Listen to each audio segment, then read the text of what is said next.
Oyuncunun kalbi bir Game sitesine girdikten sonra Age of Empires Mobile'i seçiyoruz arkadaşlar. Doruk parası, imparatorluk parası ve VIP mağazası arkadaşlar. Bir de global Apex coinlerini aldığımız yer var. Biz buradan Doruk parasına tıklıyoruz. Direkt zaten tanımlama olduğu için bunlar alınmamıza gerek yok. Kale ID'miz ve krallığımız burada gözüküyor. Daha sonra almak istediğimiz Doruk parasını seçiyoruz. Ödeme yöntemini seçip hemen al diyoruz. Alışverişlerimiz hızlı ve güvenli bir şekilde hemen hesabımıza iletiliyor. Miora Game ile keyifli alışverişler. Dostlar merhabalar. Nasılsınız? Umarım iyisinizdir. Hafta sonunuz gayet güzel ve keyifli geçiyordur. Her şey yolundadır. Şimdi arkadaşlar bu videoda biraz oyunda bizi bir tık öne geçirecek hamleler nelerdir, nelerinden faydalanırız, onlardan bahsedeceğim. Şimdi ilk olayımızdan başlayalım. İlk olayımız ne? Pazar.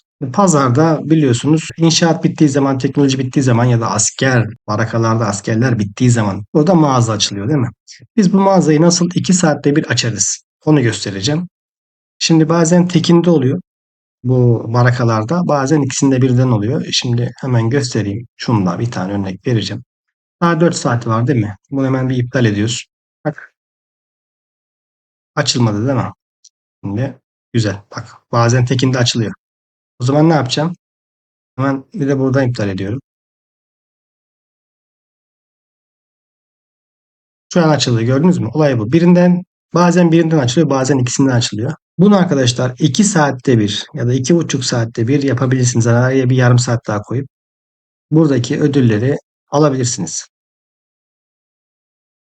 Bazen burada çok güzel ödüller de veriyor. Kratlar falan veriyor.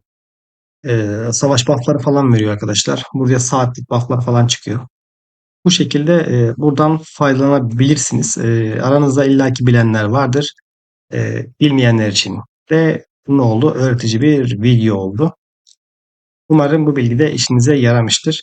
Biz bunu çok kullanıyorduk oyunun başında. Özellikle sezon 1'de deli gibi bu işi yapıyorduk. Bunu ittifak gruplarınızda falan paylaşabilirsiniz bilgiyi.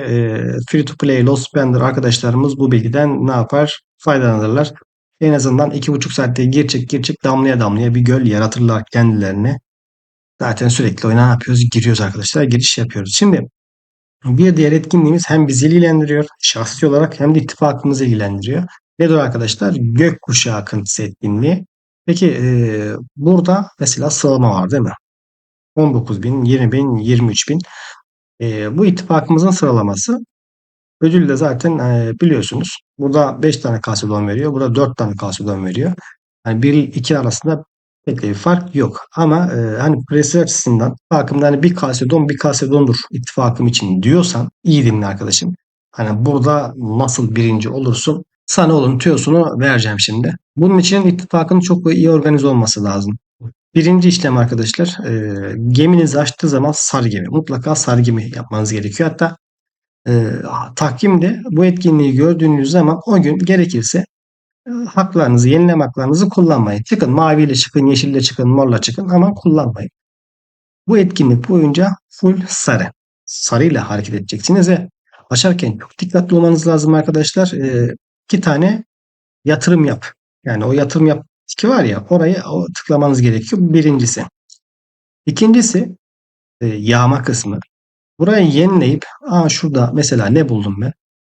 Dur bu yatırım mesela bu. Mesela ben full fokus buna. Bu ham demiri gördüğümü ben yapışırım değil mi? Bireysel olarak buna saldırma. İttifakında, ittifak chatinde, WhatsApp grubunda arkadaşlar eee ham demir öneren var mı? Çünkü burada gözükmüyor. Şurada lanet olsun burada gözükmüyor. Ham demir yağması öneren var mı? Birincisi bunu diyeceksin. İkincisi de yaptığın yağma iki yardımlı olması lazım. Mesela arkadaş bunu önermiş ama bunda yatırım yok. Ne yapacaksın? Yatırımla. Mesela şunun gibi. Bir yatırım ya. İşte bu. Bak bu. İşte tam da bu. Tamam. Şimdi yatırım olduğu için arkadaşlar buradaki ödüller de artıyor. Mesela bu 90 geliyor. Bu 90 geliyor.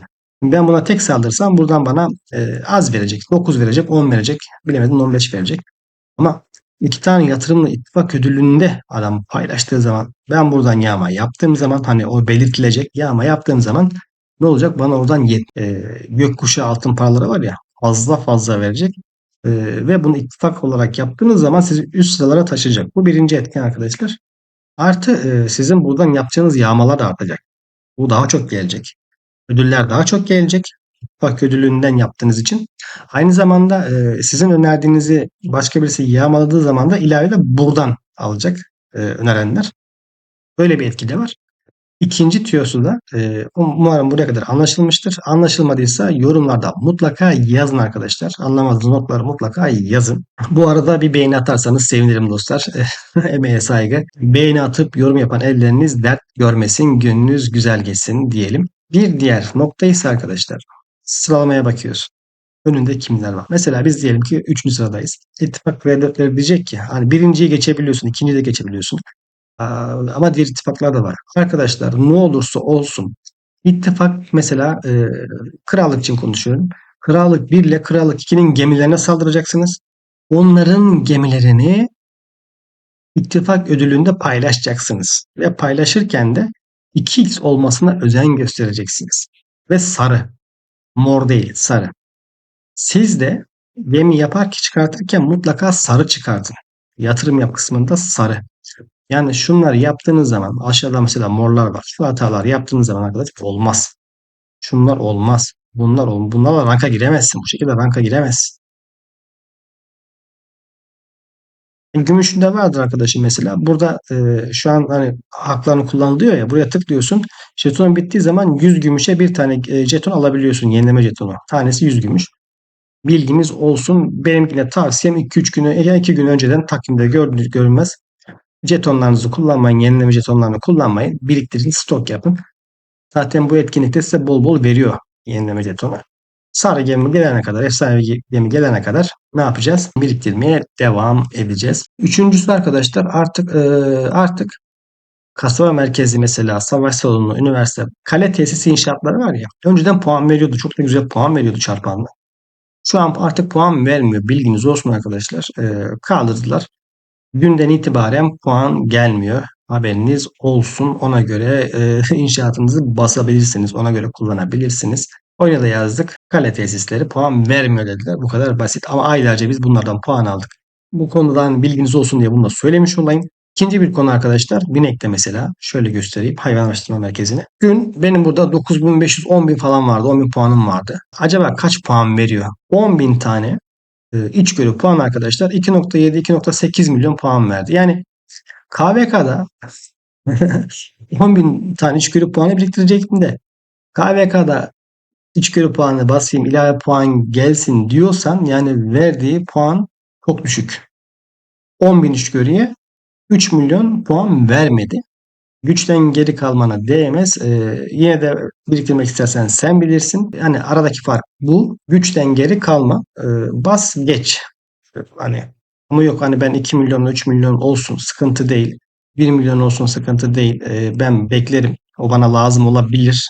Sıralama risk diyorsan beklet kardeşim. O zaman ona söyleyecek bir şeyim yok. Mesela sizi öne geçirecek bir diğer adımdan bahsedeceğim arkadaşlar. Burada bunun için şuraya giriş yapacağız. İşte o kontratak olduğu için, anaordum olduğu için bununkiler full. Ramses de full. Bunlar benim anaordular. Mesela ben ne yaptım? Bakın görüyorsunuz buraya 4-4 vermişim. Buraya 5-5. Buraya 4-4. Benim üçüncü ordum bu orduda güçlü çünkü mızrak teknolojim full ağzına kadar gırtlağa kadar full. E, Tudor'un gülüyle ezici tesiri ben 5-5 yapsaydım ne olurdu? 5'e 4 ile 5-5 arasında ne fark var? Hani bunu ne için söylüyorum? Meydana 3-4 orada çıkacaksan ya da arenayı düşünüyorsan bu şekilde yapabilirsin arkadaşım. %18, %4.51, %20.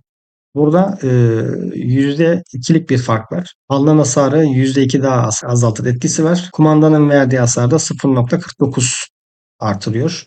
270 tane parşömen. Şimdi 270 parşömeni %2 hasar azaltmayla %0.50 hasar arttırma için basmaya gerek var mı? Hani ana ordum bir tane iki tanedir.